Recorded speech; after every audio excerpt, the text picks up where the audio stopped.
सभी भक्तों को जय श्री राम। आज हम पढ़ रहे हैं श्रीमद् भागवत गीता, जिसको पढ़ने से घर में शांति रहती है, मन प्रसन्न रहता है और आत्मविश्वास बढ़ता है। और जहाँ जहाँ इसकी चर्चा होती है, जिस भी मोबाइल में ये चलेगा या जहाँ ये पढ़ी जाती है, पृथ्वी के सारे तीर्थ स्थान और सारी शक्तियाँ वहीं विराजमान हो जाती हैं। तो इसीलिए आज हम श्रीमद् भागवत गीता का प्रारंभ करते हैं।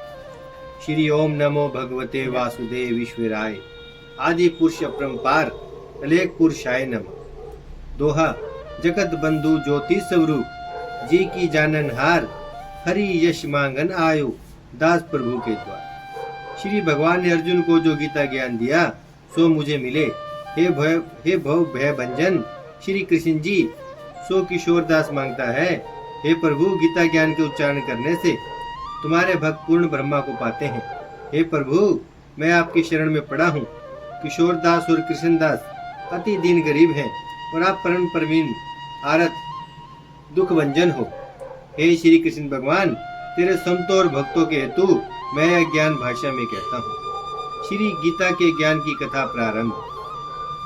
जब कौरव पांडव महाभारत के युद्ध को चले, तब राजा धृतराष्ट्र ने कहा, मैं भी युद्ध को देखने चलूंगा। तब श्री व्यास जी ने कहा, हे राजन, नेत्र के बिना क्या देखोगे? राजा धृतराष्ट्र ने कहा, देखूंगा नहीं तो श्रवण तो करूंगा, यानी सुन तो सकूंगा। तब व्यास जी ने कहा, हे राजन, तेरा सारथी संजय जो कुछ महाभारत के युद्ध की लीला कुरुक्षेत्र में होगी सो यहाँ बैठे ही श्रवण कर देगा। व्यास जी के मुख से यह वचन सुन संजय ने विनती करी, हे प्रभु, यहाँ हस्तिनापुर में बैठे कुरुक्षेत्र की लीला कैसे जानूंगा तथा राजा को किस भांति कहूंगा। तब व्यास जी ने संजय को यह वचन कहा, संजय, मेरी कृपा से तुझे यहाँ ही सब दिखाई देगा। व्यास जी के इतना कहते ही संजय की दिव्य दृष्टि भई और बुद्धि भी दिव्य भई। अब आगे महाभारत का कौतुक कहते हैं, सो सुनो। 7 अक्षौणी सेना पांडवों की ओर, 11 अक्षौणी सेना कौरवों की, ये दोनों सेना कुरुक्षेत्र में जा एकत्रित हुई। धृतराष्ट्र ने पूछा, हे संजय, धर्म के क्षेत्र कुरुक्षेत्र में युद्ध की इच्छा से एकत्रित हुए मेरे और पांडु के पुत्रों ने क्या किया? संजय ने कहा, पांडवों की सेना को व्यूहित देखकर दुर्योधन आचार्य द्रोण के समीप जाकर कहने लगे, हे आचार्य, देखिए आपके शिष्य बुद्धिमान द्रुपद पुत्र ने पांडवों की बड़ी सेना की कैसी व्यूहरचना की है। इस सेना में अर्जुन, भीम जैसे बड़े बड़े धनुर्धारी वीर विराट महारथी द्रुपद, दृष्टकेतु, चेकितान बलवान, काशीराज, पुरजित, कुंती भोज, नरों में श्रेष्ठ, शिव्य, पराक्रमी, युद्धामन्यु, बलवान, उत्तमोजा, अभिमन्यु और द्रौपदी के पुत्र सबके सब महारथी हैं। हे ब्राह्मण श्रेष्ठ, आपके समनार्थ अब मैं आपकी सेना के प्रधान सेनापतियों के नाम बताता हूँ। आप भीष्म, कर्ण, युद्ध विजय, कृपाचार्य, अश्वत्थामा, विकर्ण, सोमदत्त का पुत्र, भूरिश्रवा और बहुत से शूरवीर मेरे लिए प्राण तक देने के लिए तैयार हैं। ये लोग शस्त्र चलाने में अति निपुण हैं। हमारी सेना का जिसके भीष्म रक्षक हैं अपरिमित बल है, और उनकी सेना जिसके भीम रक्षक हैं थोड़ा बल है। अब आप सब अपने अपने मोर्चों पर सावधान रहकर सेनापति की रक्षा कीजिए। भीष्म पितामह ने दुर्योधन को प्रसन्न करते हुए और ऊंचे स्वर में गरजते हुए शंख बजाया। फिर वहां चारों ओर शंख, नगाड़े, ढोल, गोमुख आदि बजने लगे, जिनका बड़ा भयंकर शब्द हुआ। जिसके अनंतर श्री कृष्ण और पांडव अर्जुन ने दिव्य शंखों को बजाया। श्री कृष्ण ने पंचजन्य और अर्जुन ने श्री देवदत्त नामक शंख को, और भीषण कर्म करने वाले भीम ने पौंड्रुक नामक बड़े शंख को बजाया। कुंती पुत्र राजा युधिष्ठिर ने, अनंत विजय नकुल ने, सुघोष और सहदेव ने, मणि पुष्पक और धनुर्नर, काशीराज, शिखंडी, दुष्टधुमन, विराट, अपराजित, सात्यकी, राजा द्रुपद और द्रौपदी के 5 पुत्रों और महाभाव अभिमन्यु, इन सब वीरों ने अपने अपने शंखों को बजाया। उन शंखों के भारी शब्द से आकाश और पृथ्वी गूंज उठे और धृतराष्ट्र के पुत्रों के हृदय कांप उठे। हे राजन, अर्जुन ने कौरवों को युद्ध के लिए प्रस्तुत देखकर धनुष उठाकर श्री कृष्ण से कहा कि हे अच्युत, मेरा रथ दोनों सेनाओं के बीच खड़ा कीजिए, जिससे मैं युद्ध करने वालों को देख लूं कि इस रणभूमि में मुझे किन किन के साथ युद्ध करना होगा। दुर्बुद्धि दुर्योधन की प्रीति करने वाले जो युद्ध के लिए एकत्रित हुए हैं उनको देखूंगा। संजय ने कहा, हे राजन, अर्जुन की बात सुनकर श्री कृष्ण ने भीष्म द्रोण आदि वीरों के सामने उत्तम रथ को खड़ा करके कहा कि हे वीर, युद्ध के लिए उद्धत इन कौरवों को देख लो।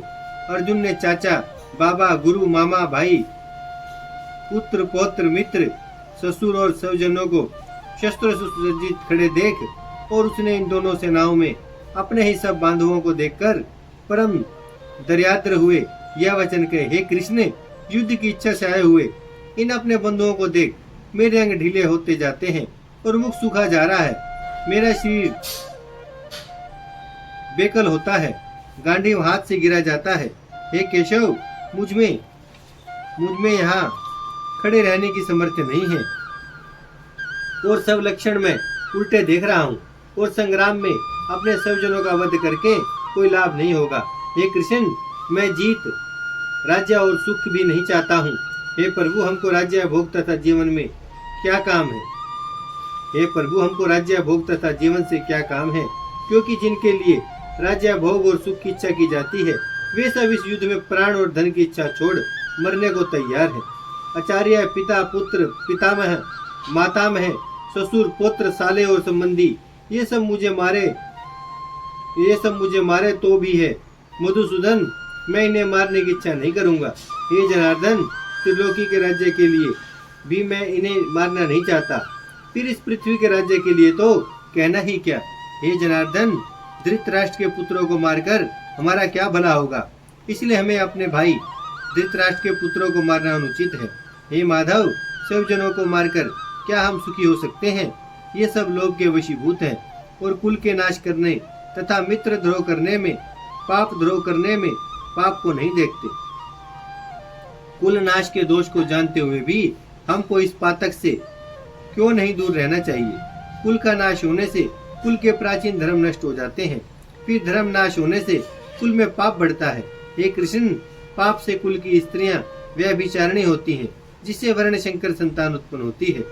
वह वर्णशंकर जिन पुरुषों ने कुल को नष्ट किया है उनको तथा उस कुल को नरक में पहुंचाते हैं, क्योंकि श्राद्ध, तर्पण आदि बंद हो जाते हैं।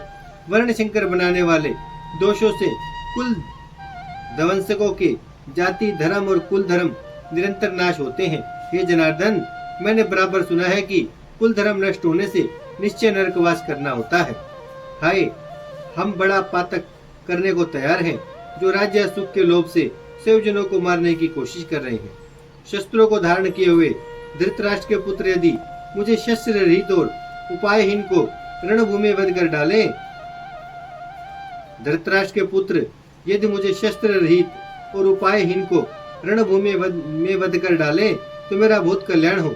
संजय ने कहा, हे राजन, यह कहकर दुखित होकर अर्जुन ने धनुष बाण फेंक दिया और रथ के पिछले भाग में जा बैठा। प्रथम अध्याय का महात्म्य प्रारंभ, इसे हम कल करेंगे। आज के लिए बस इतना ही। भजमन नारायण नारायण नारायण, श्रीमन नारायण नारायण नारायण, लक्ष्मी नारायण नारायण नारायण, सत्य नारायण नारायण नारायण, भजमन नारायण, श्रीमन नारायण, लक्ष्मी नारायण, सत्य नारायण, भजमन नारायण नारायण नारायण।